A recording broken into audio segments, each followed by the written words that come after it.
What's up, Dreamedia family? This is Zach and Chase. We're out here high in the Colorado Rocky Mountains, and today we are going to be unboxing the Josh.ai Core. This is the processor, kind of the brain of the system. Yep. We're going to be taking it out of the box, going over the core functionalities, as well as some of the use case scenarios. We're also, in upcoming videos, going to walk around this entire 12,000 square foot home that has Josh integrated throughout every inch and give you guys some real life examples of it functioning. This is industry leading tech. You know, we were just talking before we started the video about how we do offer all of the control platforms and how every single control platform, whether it's URC or Savant or Control4 or Josh, really will fit a particular type of customer. Yeah. So here at Dreamedia, we really pride ourselves on meeting with those customers, analyzing and discussing their lifestyle and which product's right for them. So if you guys are interested in purchasing your own home control system, we do everything from the Wi-Fi setup, battery backups, all the way through shade and lighting control to your audio video, including the controllers, physical controllers, voice control, everything technology related you need for your home. The goal here at Dreamedia is to do the heavy lifting, the design, the management, the implementation, install, as well as service, start to finish, making it easy for you guys and ensuring that in the end we save you money by doing the heavy lifting. Yeah, self-healing systems, keeping me out of your house. Yes. Even the little things with the service. So I do remote checkups on the properties occasionally, or I get notifications. So if one of our clients' controller goes down, or maybe their distributed audio system comes down, I get an email right away. So by the time the homeowner knows that something's wrong, I'm usually already on it, and a lot of those interactions are, wait 5 minutes, it's already addressed. Move on. Make sure you guys subscribe to the channel because we're putting out more and more videos deep diving into a variety of different topics that weren't typically discussed on the main Dreamedia home theater channel that now we're going into immense detail here on the Dreamedia Colorado channel, such as, you know, Josh. So in today's video, we're gonna take this puppy out of the box. Let's go! Let's go!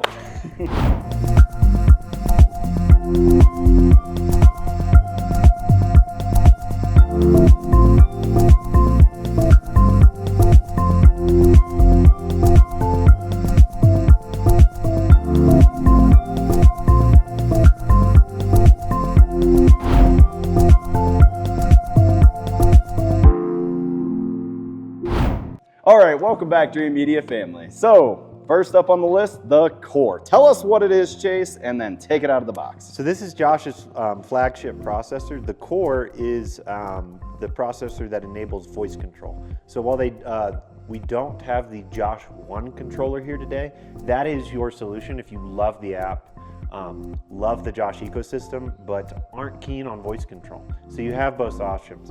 This gives you all app control, all voice control, full 9 yards, lets it speak through your distributed audio system.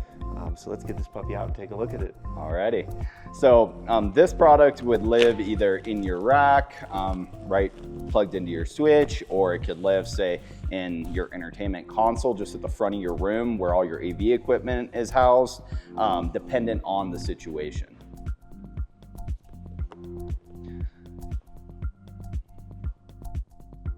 Okay.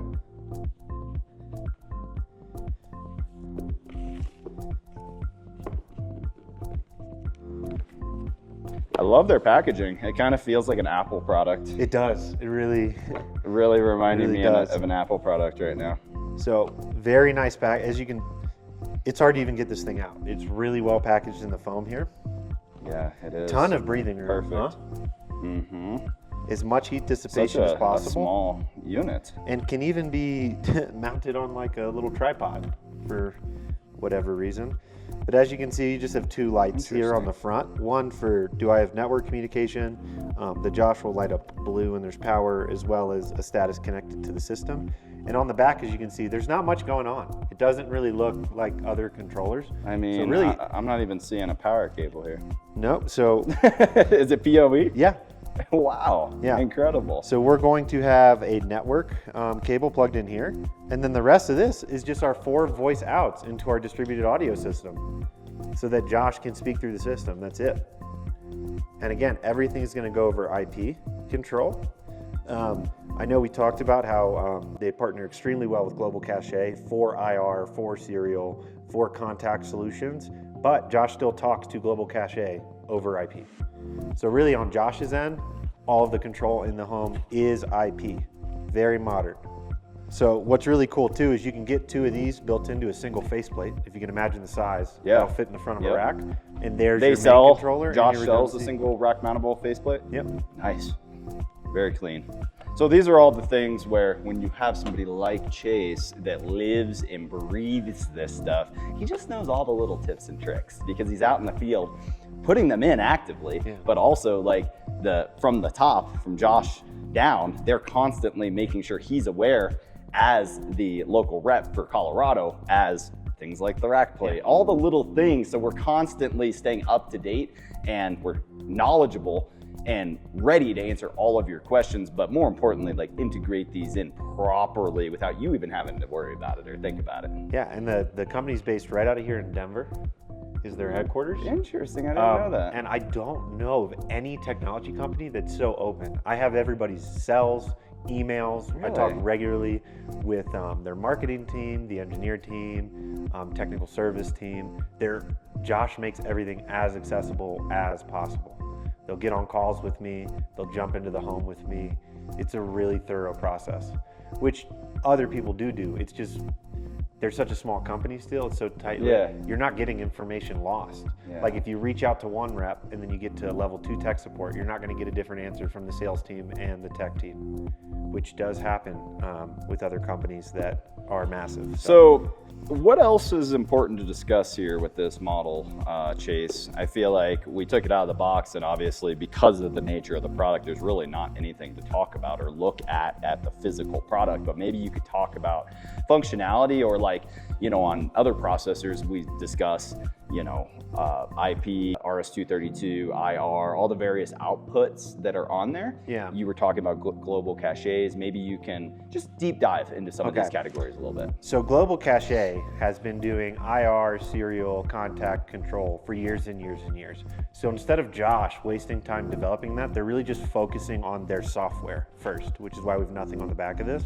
And they're so basically what that does, instead of the Josh team, the small engineer team having to sit there and make an an IR driver or serial driver for every device that's ever been made since Global Cache has been doing this for a year. You buy a Global Cache wireless or wired module.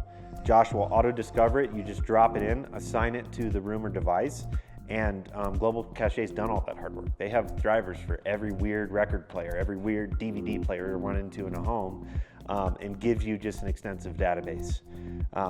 So again, on the back here, all we have is our stereo voice in that you would just use this.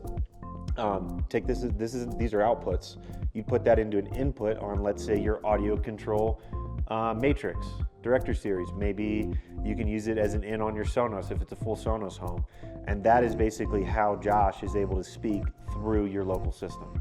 And what's really cool is, so we're saying Sonos, right? I was speaking to Sonos ports, Sonos amps. Let's say you have a Sonos soundbar. That's all you have in the master bedroom, like at my house. Well, Josh integrates so well with Sonos that you just wirelessly send that voice communication to the soundbar. Wow. So in my living room, if I speak to Josh, it runs through my AVR. My AVR turns on, a couple second delay, then Josh will speak back. Once the AVR's on, it goes ahead and just ducks whatever content you're listening to respond to you if that's what you want.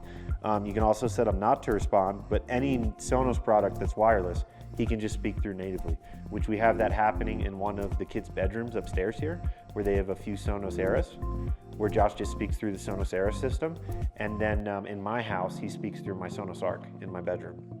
So again, not much to look at on the product here because this is such a software-focused program. The hardware is simple.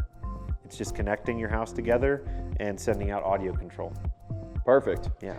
All right, Chase. Well, I appreciate you deep diving a little bit further on that unit. Again, guys, we're going to be unboxing some of the other products. The point of these unboxing videos is just to make sure that you understand some of the components that you need to purchase, right? Like a lot of you guys are maybe not even to the point of ready to purchase the product. I hear from customers all the time that oh, I've been watching your channel for a couple years, finally just got my home, and I want this, this, and this. That's kind of the point of these videos, is primarily educational and inspirational. Yeah.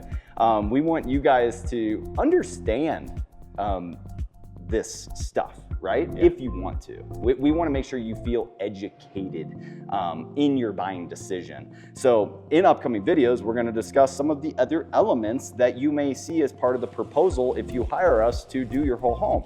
So we're going to talk about the micros, the touchscreen, the handhelds, every component. And then my favorite part of today is going to be, we're going to walk through this 12,000 square foot home and actually show Josh operating in a real life scenario. And I think we didn't touch on this. So this is the only control component for the system, unless you decide to have a smaller home like myself, where the micro is the processor. The rest of the product line are user end interfaces and optional. It's just if you want. Yeah. You don't even need these. These are just kind of quality of life things where maybe like you're in bed and you just want that old school remote where, you know, you have buttons and you can just pick it up. You don't have to have your phone, or you don't want to verbally express your command. And this, because the IP control is so reliable here, you'll see, we can show some examples. A lot of these remote TV locations where we didn't really need a fancy touchscreen to make the room confusing, they either talk to the Josh system or they have their Apple TV or Roku remote that turns on the TV locally. So it like brings the modern smart home and lets you kind of, you can hybrid. go as deep. It's like a hybrid. Yeah, you can go as deep or as shallow I'm as really you want looking with the forward system. to showing that off, because like as a prime example, upstairs in my house right now, those are the only two rooms that have no automation. My son's room and my bunk bedroom. Yeah. Basically for the kids, guests that we have, kids to bunk up in that space, which I think this home has a bunk room too. Yeah. Do you have a controller in that room? Okay, well. And a touchscreen. Okay, well this house is decked out to Yes. at my home, I haven't gotten to the bunk room and I haven't gotten to my son's room, but those would be rooms where I'm like, do I really want to give a bunch of kids a nice fancy touchscreen remote? No. Or do I just want to Leave give them them with the Comcast remote. Give them the Comcast garbage remote, because Yeah. I know it's going to get flung at the dresser and tossed around. You And know, then when you turn over the stuff's going to get spilt on it. I mean, it's going to have Cheeto dust in the cracks. Like everything that could happen to that remote, it's going to get chewed on by the dog. Like everything that can happen will happen to that remote. And that's going to allow you as the end user to, you know, when the TV turns on, it's the IP address is going to check in with Josh. When you open your app, he's going to know that the TV's on, whether you turned it on from your Xfinity remote, your Apple TV remote, your Roku remote. And that's that two-way communication that you can only have with IP. Not every room needs a super end user remote, you know?